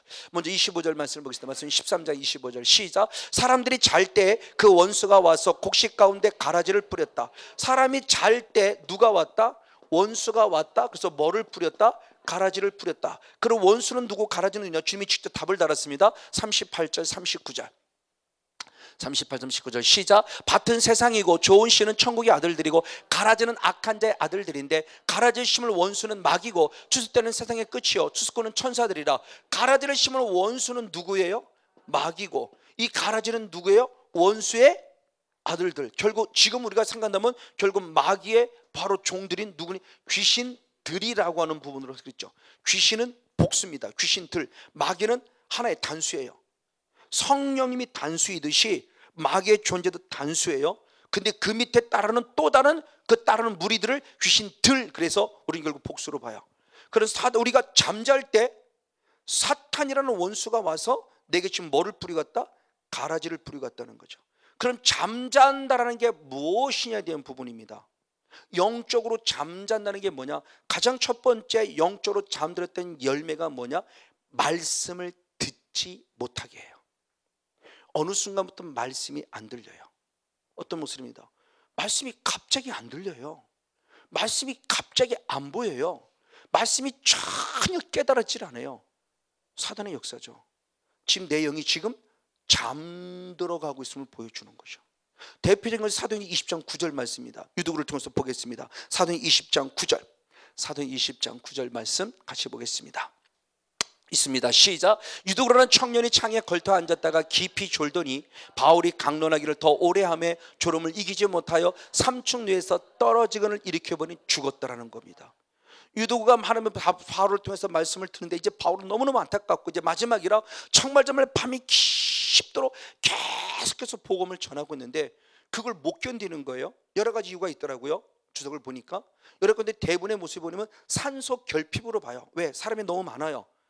바로 사도 바울이 전하는데 사람이 공간은 좁고 사람이 너무 많으니까 사람의 입에서 나오는 이산화탄소를 산소 결핍이 되면서 자꾸 졸려지는 거죠. 그래서 사람들은 죽음을 좀 졸음을 이겨보겠다고 어디에 앉았냐? 창문 걸때. 왜? 바람이 들으면 그게 좀 나니까. 근데 그래서 못 이겨 결국 끝내 무엇했다? 깊이 졸아서 떨어졌어요. 떨어져서 결국 무엇했어요? 죽었어요. 그러니까 저는 여러분들 그러는 겁니다. 졸음 올 수 있어요. 피곤하니까. 한 번, 두 번이지. 근데 이게 반복이 되면 그걸 단순히 육신의 피곤으로 보지 말라는 거예요. 육신의 피곤과 결국 영은 같이 연결되어 있다는 거예요. 그것이 습관화돼 버리면 이건 영이에요. 영. 잠자기는 영이에요. 빨리 일어나라는 겁니다. 정신 차리라는 거예요. 물을 한 잔 먹든지 서서 듣든지 뭔가 좀 일어나서 막 말씀을 들으려고 정말 여러분들의 영적인 집중력, 믿음의 자기 의지를 하나님께 자유의지를 보여드려야 된다는 거죠. 말씀에 정신 바짝 차리려고. 근데 어느 순간부터 말씀이 안 들려요. 오기만 하면 꾸벅꾸벅 졸아요. 그걸 절대 합리화시키지 마세요. 한 번, 두 번이 넘다? 습관이다? 그걸 절대 한 번, 두 번 이걸 육신의 단순히 피곤함 보지 마시고 이건 분명히 영의 세력의 방해라는 겁니다. 그런 대표적인 누구냐? 가룟 유다죠. 가룟들은 분명히 예수님의 제자예요. 예수님의 제자임에도 불구하고 그는 결국은 뭐냐? 말씀이 없었기 때문에 예수님을 부인하고 저주하고 예수를 결국 팔아버리죠. 왜? 요한복음 6장의 사건이 오병이의 사건 이후에 예수님의 사역의 전환점이 된다고 그랬죠. 이제 말씀, 불특정 다수의 표적과 기사와 이적의 사역이 아니라 제자 중심의 말씀 사역으로 바뀌어요. 왜? 표적을 행했지만 표적의 목적을 안 따라오니까. 그러면서 주님 말하는 내가 곧 생명의 떡이다, 나를 먹고 마셔라. 많은 제자들이 떠나가요. 무슨 말씀인지 알아들을 수 없다, 너무 어렵다, 그러고 떠나가요. 그때 주님이 하시는 말씀이 요한복음 6장 63절의 말씀에 살리는 것은 영이니 육은 무익하니라, 내가 너에게 이른 말이 영이요 생명이라. 그리고 바로 얘기합니다. 너희 중에 나를 팔 자가 있다. 예수님은 알아요. 그리고 묻습니다. 너희도 나를 떠나느냐? 베드로가 말합니다. 아닙니다. 영생의 말씀이 주께 있으면 어디로 가오리까? 그리고 났더니 주님이 바로 말씀입니다. 그래, 너희 중에 나를 팔 자가 있다. 누군가 한 사람은 마귀니라까지 말해요. 마귀 완전히 사로잡힌 자라는 거죠. 가룟 유다죠. 자, 말씀을 얘기하고 예수를 팔 자가 얘기해요. 말씀을 얘기하고 예수를 팔 자를 얘기해요. 결국 뭐냐, 가룟 유다는 능력 나타냈고 귀신 쫓아냈던 그런 사람이지만 결국 그 얘기는 뭐가 없었다? 말씀, 진리가 없었기 때문에 예수를 못해요? 죽여요. 그럼 아까 요한복음 8장 30절, 31절, 45절, 46절의 말씀과 똑같은 상황이죠. 진리가 없어요. 말씀이 없어요. 예수님이 제자였어요. 가룟 유다 이미 귀신 쫓아낸 사람. 왜? 70인 제자도 했던 일인데 12제자 가운데 속해는 가룟 유다가 안 했나요? 했죠. 걔도 가룟 유다 능히 했던 일이에요. 근데 어느 순간 귀신을 쫓아내는 가룟 유다가 귀신에 사로잡혀 버리더라고요. 왜? 말씀이 없어요. 영이 잠자고 있다는 거예요. 성건전 목사의 영이 잠자고 있다는 거고 여러분의 영이 잠자고 있다는 겁니다. 어느덧 말씀이 전혀 안 들려요. 정신 바짝 차려야 돼요. 좀 일어나려고 뭔가 노력을 좀 하고, 좀 일어나서 들으시라는 거. 일어나서라도 세수라도 하고 들으시고, 뭔가 찬바람 쐬거나 들으시고. 떨어지지 마세요. 삼층리에 앉아있다가 이런 놈은 괜찮게 들고 떨어지면 죽어요. 말씀이 안 들으면 죽는다는 얘기예요. 하나님의 은혜로 바울은 살아났으니 다행이지. 이게 지금 영적으로 이게 주는 메시지가 어떤 메시지는 거예요? 말씀을 들어야 돼요. 사탄은 말씀을 뺏어가요. 그게 길가밭이고요, 그게 돌짝밭이고요, 그게 가시밭이에요. 옥토만이 구원을 얻어요. 옥토만이. 그러니까 옥토가 된다는 게 여러분 쉽지 않아요. 구원 얻는 거 쉽지 않단 말이에요. 정말 영적인 부분이 깨달아지지 않으면 우리의 구원의 개념 너무 쉽게 생각하지 마세요. 지금 이게 더구나 영의 세를 알고 나니까, 영의 세를 모를 때도 구원에 대해서 제가 상당히 강조를 했는데, 더구나 영의 세를 알고 나니까 이 부분의 모습이 이게 쉬운 게 아니구나. 사탄이 성건전 목사를 절대 가만두지 않습니다.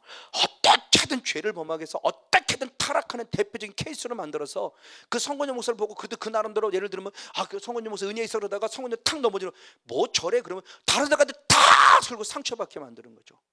그래서 사탄은 양을 건들지 않습니다. 목자를 건드리는 게 바로 그거예요. 목자를 건드려 양들이 싹 떠나가니까. 그러니까 목사님들이 쓰러뜨리고 넘어뜨리고, 그래서 그 목사님 따라서 성도를 실망하고 찾으라고 나면 다 떠나게 만들어서 신앙을 떠나게 만들어버리고. 그럼 왜요?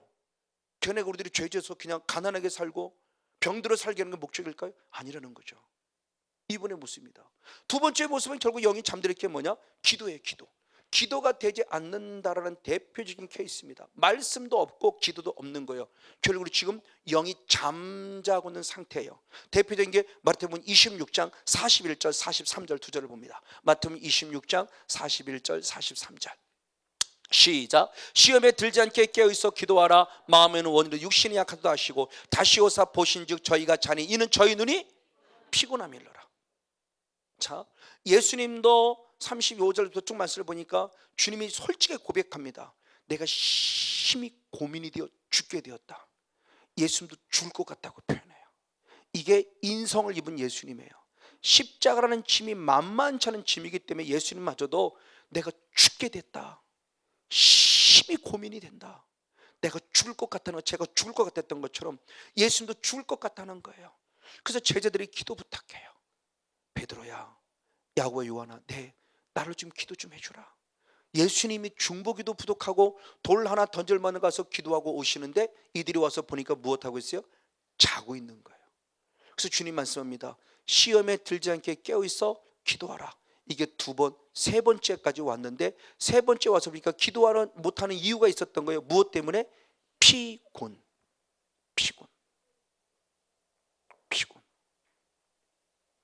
피곤이라는 것을 육과 영이 따로가 아니라 같이 가는 걸 얘기합니다. 합법적이고 합리적으로 핑계거리를 삼지 말아요. 제가 어느 날 군포에 있을 때입니다. 어느 날 부흥회가 한 6개월 동안 안 들어와요. 그 처음에는 그냥 모르고 지나간 6개월 되는데 이게 그냥 있는 거, 6개월이 그냥 있는 거 같지가 않은 생각이 들어서 제가 기도했어요. 주님의 답이 너무 선명히 들렸습니다. 너 피곤하다며? 아이고, 잘못했습니다. 어느 순간 제 입에서 피곤해 입이 닳았어요. 하나님이 쓰임받음에 감사함이 아니라 피곤해. 그러니까 주님이 한번 쉬어봐 그러고 끊는 거예요.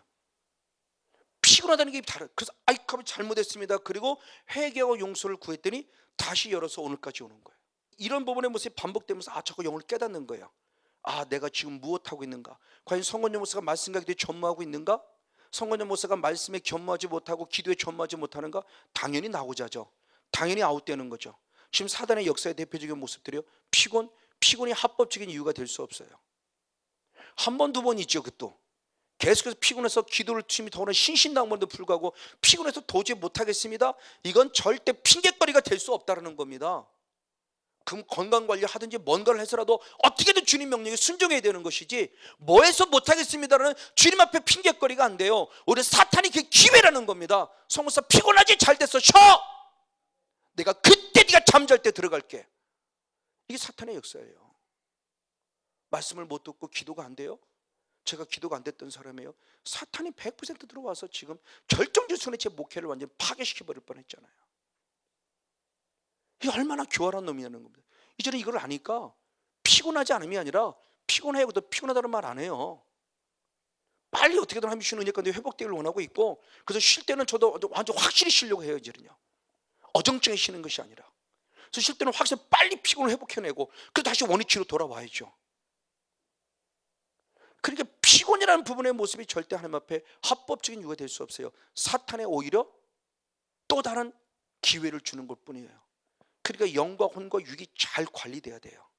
정말 잘 관리돼야 돼요. 바로 그런 모습 가운데 지금 사탄의 존재가 나를 어떻게 쓰러뜨리고 넘어뜨리는 모습의 대표적인 모습을 보여준다. 맞습니다. 자, 이런 대표적인 예가 지금 어디에 있느냐라고 했을 때 우리는 아말렉과 싸움. 이제 광야라는 곳에, 애굽에서 떠나서 광야라는 곳에 들어오자마자 이스라엘 백성들이 아말렉이라는 큰 원수를 만납니다. 이 아말렉과 싸움을 이기는데 어떻게 싸우느냐는 겁니다. 출애굽기 17장 한번 11절 말씀을 봅니다.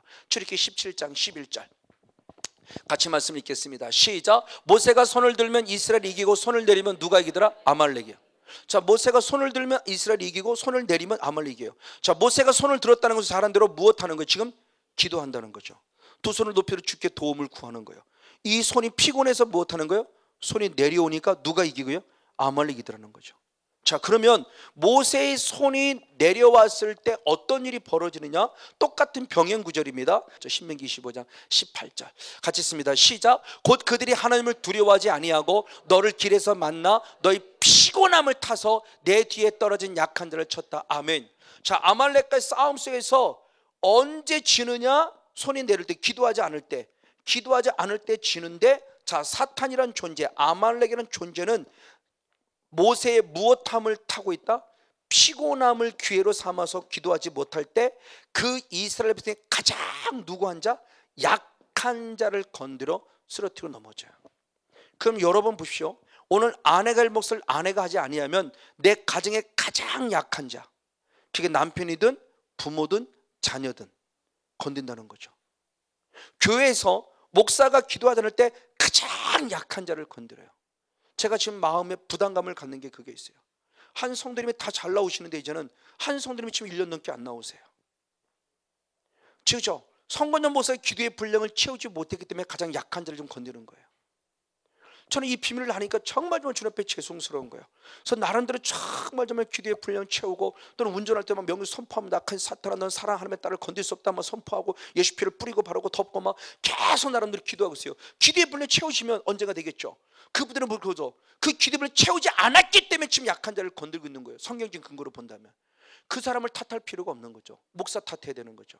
내가 기도하지 못해서, 목사가 기도하지 못해 지금 성도를 건들고 있으니까, 가장 약한 자를 건들고 있는 거니까.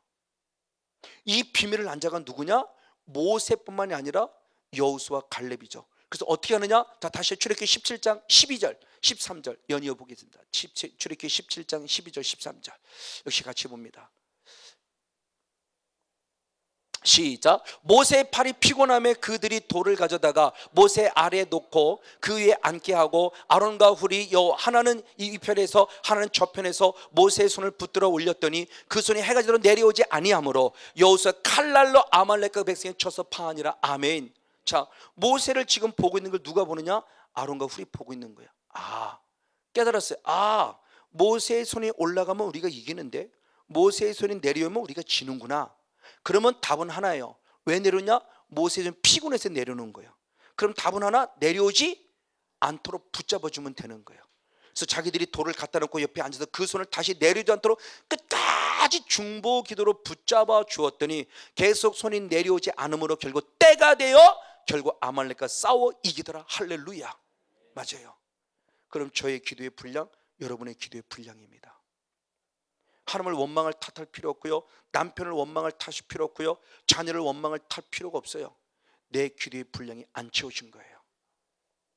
그럼 스스로 채우든지 중보자를 붙여 채우든지. 그래서 이왕이면 그래서 가족이 같이 믿는 게 중요하다는 거죠. 같은 영적인 중보자가 있어서 같이 하면은 그만큼 기도의 분량이 채워질 거예요. 피차의 기도의 분량은 채워야 되죠. 근데 사탄이 지금 기도하지 못하게 하고 있다는 거예요. 우리를 잠들게 함으로. 왜? 우리를 죽여가려고. 이게 사단의 역사예요.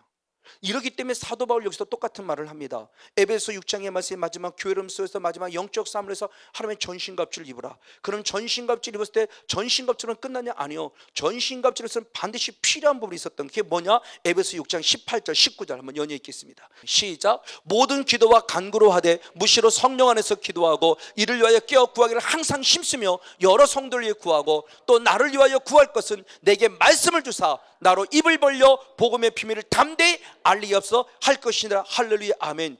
전신갑주보다 끝나가 아닙니다. 전신갑주를 입었으면 반드시 뭐가 필요하다? 기도. 모든 기도와 간구로 하되 무시로 성령에 기도하며 이를 위하여 깨어 구하기를 항상 힘쓰되 나 혼자만 아니라 여러 성도 중보 기도하고 그리고 나까지 나를 위해 기도에 부탁해요. 바울이. 왜? 내가 어떤 상황 어떤 환경이 되어도 담대히 복음의 비밀을 전할 줄 아는 자가 되게 달라고. 바울 역시도 중보기도가 필요했어요. 예수님도 중보기도가 필요했어요. 그래서 제자들에게 기도 부탁했는데 예수님은 기도로 승리하셨지만 제자는 기도하지 못함으로 결국 사단에게 시험받아 예수님을 부인하고 말았죠. 서로의 중보의 힘입니다. 부족하지만 저는 저희 손대 몇 명이 안 되니까 그분들을 기도하고 때로는 여러분들 기억나고 생활 때문에 기도. 왜? 보여지는 분은 자꾸 기도하게 하시는 거니까. 문득 스치고 지나갈 때 오늘 이분을 위해 기도하게 하는구나. 오늘 이분을 위해 기도. 오늘 이분을 위해 기도하는구나. 나름대로 최선을 기도하죠. 부족하지만 중보의 힘을 조금만 여러분이 실어드리려고. 그럼 여러분 역시도 부족하지만 절로 해서 중보 기도를 부탁드리는 거죠.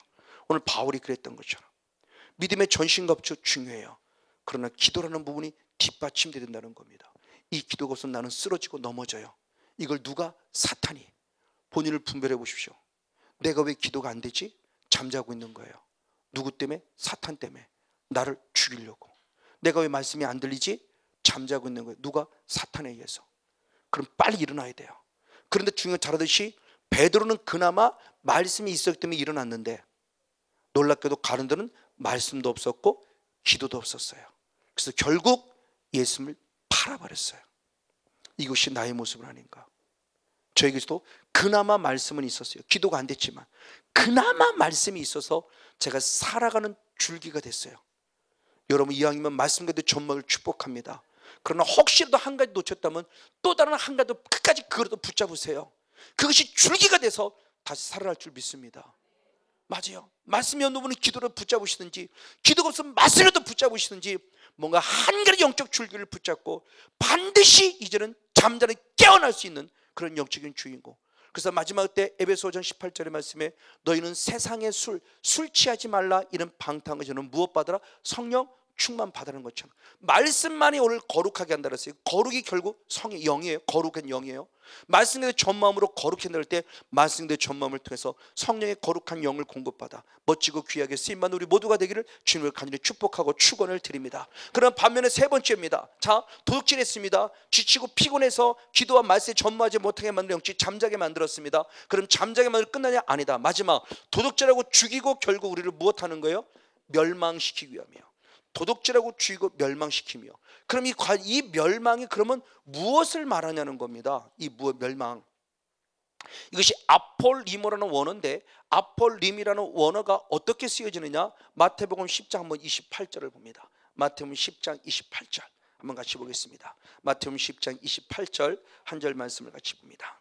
네, 한 목소리로 같이 한번 읽겠습니다. 시작. 몸은 죽여도 영혼은 능히 죽이지 못하는 자들 두려워하지 말고 오직 몸과 영혼을 능히 지옥에 멸하시는 줄 두려워하라. 아멘. 그러니까 이 멸망하다는 이 아폴림이라는 원어가 결국 무엇을 말하느냐?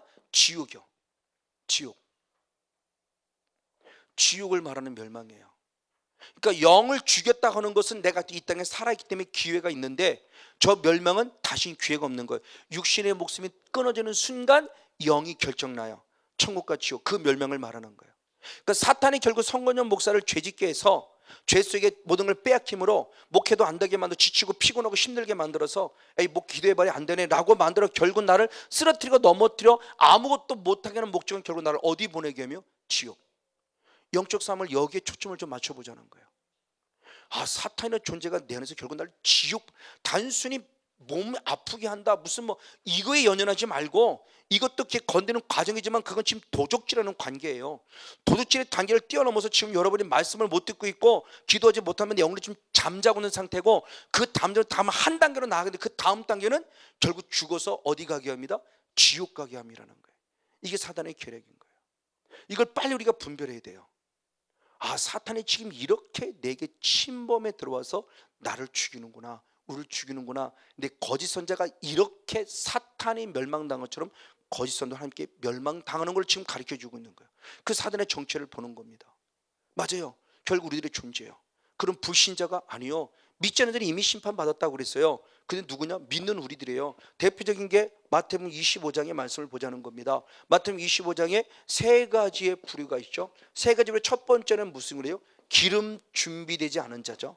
두 번째는 한 달란트 가진 자의 모습을 땅에 묻어둔 거죠. 그리고 세 번째 모습은 작은 자를 섬기지 않은 염소죠. 그럼 이게 다 불신자인가요? 아니, 다 믿는 자예요. 기름이 있은 자는 예수님을 신랑으로 맞이하겠다고 나가는 믿는 자예요. 한 달란트 받는 주님 앞에 그래도 인정받아 한 달란트 그나마 하나님 앞에 선물 받은 자예요. 달란트. 그래도 주님을 작은 자의 모습에 속해 있는 이분의 모습도 나름대로 하나님을 믿는다는 자예요. 예수를 믿는다는 자인데 다 자기의 몫을 감당하지 못함으로 결국 어디냐? 지옥이라는 거죠. 그래서 마태복음 25장 41절 말씀을 봅니다. 대표적으로 마태복음 25장 41절. 마태복음 25장 41절 봅니다. 시작. 또 왼편에 있는 자들이 이르시되 저주를 받은 자들아 나를 떠나 마귀와 그 사자들을 위하여 예비된 영영한 불에 들어가라. 자, 보십시오. 이 멸망이라는 게 뭐냐는 거예요. 지옥을 얘기하는 거예요. 지옥은 원래 누구의 것이에요? 마귀를 위해 예비된 거예요. 근데 마귀 혼자 안 갑니다. 이놈 새끼가. 지 혼자 가면 억울하니까. 그러니까 어떻게든 끌고 들어가요. 누구를? 하나님의 백성인 우리들을. 그래서 작은 자를 섬기지 않은 양이 아니라 염소의 모습에 서 있는 자를 끌고 들어가서 지금 같이 어디로 가냐? 지옥. 지금 그거 말씀이에요. 작은 자를 섬기지 않은 그를 지금 사탄의 존재에서 예비된 그 자리의 모습을 지금 내가 간다고 말씀하는, 누가? 예수님이 친히 말씀하는 거예요. 그럼 불신자가 가나요? 하는 예수 믿는 나와 우리들이 간단 말이에요. 지금요. 이게 문제잖아요. 이게. 그럼 누가 이러냐는 거예요. 이 사단이라는 존재가 이러고 있다라는 거예요. 이걸 영의 비밀을 모를 때는 그냥 그렇게 그냥 교회 왔다리 갔다 그러면 난 다 구원받은 생각하고 아 잘못했어요 그럼 다 끝나는 생각했어요. 아니요. 영의 세를 하니까 잘못했습니다로 끝나는 것이라 잘못했기 때문에 회개해서 죄사함 받고 성령을 선물로 받아서 그 다음 땅에 죄성과 싸워 이기게 되더라는 거죠. 그래야 결국하면 죄와 싸워 이기면서 결국 승리의 나팔을 불고 하나님 나라 들어갈 수 있음에 대해서 얘기를 하고 있는 거예요. 이걸 놓치고 있었던 거예요. 저부터 시작해서. 이제는 그걸 아니까 치열하게 싸우는 겁니다. 그냥 교회를 왔다리 갔다 하는 게 아니라 아 이거구나. 이게 사단의 역사가 지금 이렇게 우리 존재를 무너뜨리고 있다는 거죠. 자, 그런데 놀랍게 이분에서 이사야 선지자가 아주 중요한 걸 하나님 앞에 가르침을 통해 깨닫습니다. 성건전 목사가 세상이라는 술에 취해서 지금 그런 모습으로 통해서 목회를 엉망으로 하고 있는 줄 알았어요. 세상이라는 것에 취해 있어요. 세상의 술, 단순히 많은다는 콜짝하는 그런 술이 아니라 물질의 술에 취해 있고요, 여자의 술에 취해 있고요, 명예의 술에 취해 있고요, 권력의 술에 취해 있고요, 부흥의 술에 취해 있고요. 나는 내 할 몫을 안 하면서 그러면서 나름대로 목회하는데 그 목회가 정확한 목회겠냐? 아니죠. 그 말씀을 이사야는 그렇게 표현했습니다. 이사야 28장 7절을 봅니다. 이사야 28장 7절 같이 한번 읽습니다. 시작. 이 유다 사람들도 포도주로 인하여 옆걸음치며 독주로 인하여 비틀거리며 제사장과 선자도 독주로 인하여 옆걸음치며 포도주에 빠지며 독주로 인하여 비틀거리며 이상을 그릇 풀며 재판할 때 실수합니다. 이상을 그릇 푸는 것은 선제적 사명을 감당하지 못했다는 거예요. 재판을 그르쳤다는 선제적 사명을 감당하지 못했다는 거예요. 정직하지 않았다는 거예요. 거기에 뇌물이 들어갔어요. 다 술 취했어요. 명예의 술에 취하고 권력의 술에 취하고 뇌물의 술에 취하고 물질의 술에 취해 있어요. 그러니까 정직하지 않아요. 온전하지 않아요. 근데 놀랍게 이것이 이사야 29장에 들어와서는 또 다른 각도로 보는 겁니다. 자, 육신의 것에 취한 줄 알았는데 주님은 또 다른 정답을 내렸어요. 어떻게 정답을 내주냐? 자, 이사야 29장 9절로부터 보겠습니다. 이사야 29장 9절로부터 시작. 너희는 놀라고 놀라라. 너희는 소경이 되고 소경이 되라. 그들의 취함이 포도주로 인함이 아니다. 그들의 비틀거림이 독주로 인함이 아니다. 그들이 취했기 때문에 포도주 때문에 취한 줄 알았고, 그들의 비틀거림이 술 때문에 독주 때문에 비틀거림이라 했더니 아니라는 거예요. 그럼 답이 뭐냐? 10절은 이렇게 표현합니다. 10절 시작. 대저 여호와께서 깊이 잠들게 하는 신을 너에게 부어주사 너의 눈을 감기셨으니 눈은 선지자요 너희 눈을 덮으셨으니 머리는 선교자라. 분명히 나는 선지자의 직분을 가지고 있는데 내 눈은 가려져 있어요. 왜? 술 취함이 아니라 내게 누가 임했던 것이다? 잠자게 하는 영. 이 잠자게 하는 영이 내 눈을 가리고 말씀에 전무하지 못하고 기도에 전무하지 못해서 결국 나를 죽여가고 있다는 거예요. 그래서 하나님의 계명이라 바로 13절 위의 말씀에 하나님의 계명이라 누구의 계명을 쫓느냐? 사람의 계명을 쫓게 만드는 거고요. 그래서 우리 존재를 결국 이사야 30장에 죽이는 거예요. 이게 사단의 역사예요. 성건영 목사가 지금도 영적인 눈이 가려져서 말씀에 전무하지 못하고 기도에 전무하지 못하면 저는 가짜죠.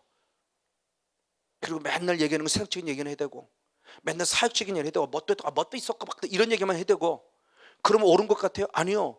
옳지 않을 수 있어요. 주의적은 결국 뭐 사역을 뭐 하고서 자랑하라. 예수님의 성경 말씀보다 내가 무슨 사건을 벌였다, 무슨 주님의 예화 가운데 내가 어떤 일보다 내가 누구를 고쳤다 이런 말씀이 있나요? 예수님의 말씀을 증거하기엔 비유적인 설명 속에서 또 다른 모습에서 내가 뭣도 했고 뭣도 있나요? 사역 속에 그 일을 했다 한다 할지라도 그 모습을 말하지 않았어요. 오직 그분은 하나님의 말씀만 증거했어요. 그럼 여기는 성모님 모습을 볼 때 우리 모두 마찬가지죠. 모르겠어요. 저는 특별히 더 그랬어요. 주님 항상 잠잠하라고 그랬고 아주 말씀과 연결된 극히 자그마한 어떤 부분 속에서 여러분이 필요한 분이 있을 때는 그런 어떤 한 몇 가지 정도의 모습을 얘기하는 것 이외에는 그렇게 지금 말하고 있지 않아요. 물론 제게는 그랬어요. 제가 만난 하나님은. 그래 정말 우리들의 영성이 과연 어떤 영성을 가져야 할 것인가? 독질하고 죽고 멸망시키는 단계에 사도를 서서히 죽입니다. 내 삶과 환경과 조건을 다 빼앗아 갑니다. 그래서 지치고 피곤하고 힘들게 만들어 말씀에 전무하지 못하게 기도에 전무하지 못하게 만듭니다. 그것이 결국 내 영을 어디로 가게 만드느냐? 멸망, 지옥이다. 정신 차려야 돼요. 지금이 그나마 살아있을 때예요. 말씀이 안 들려지고 안 읽혀지고 안 깨달아집니까? 기도가 안 되어집니까? 정신 차려야 돼요. 그래서 베드로는 사전 7절 말씀에 만물의 마지막이 가까웠으니 정신 차려 깨어있어 근신하여 기도하라 그랬어요. 철저히 깨어있어야 돼요. 회개밖에 없습니다. 하나님 기도가 안 됩니다. 용서해 주세요. 하나님 말씀이 안 들려집니다. 용서해 주세요. 내게 회개형을 부으시어 용서가 되길 원하며 용서받아 제사함 받고 성령을 약속된 성령을 선물로 받아서 이제는 이 잠자게 하는 영과 악한 영과 확실히 싸워 이겨서 내 영이 깨어서 말씀이 살아있고 내 영이 깨어서 기도가 살아있고 나도 살고 많은 사람을 살려낼 수 있는 그런 성령 충만한 영적 주인공 우리 모두가 되어지기를 예수님의 이름으로 간절히 축복하고 축원을 드립니다. 할렐루야.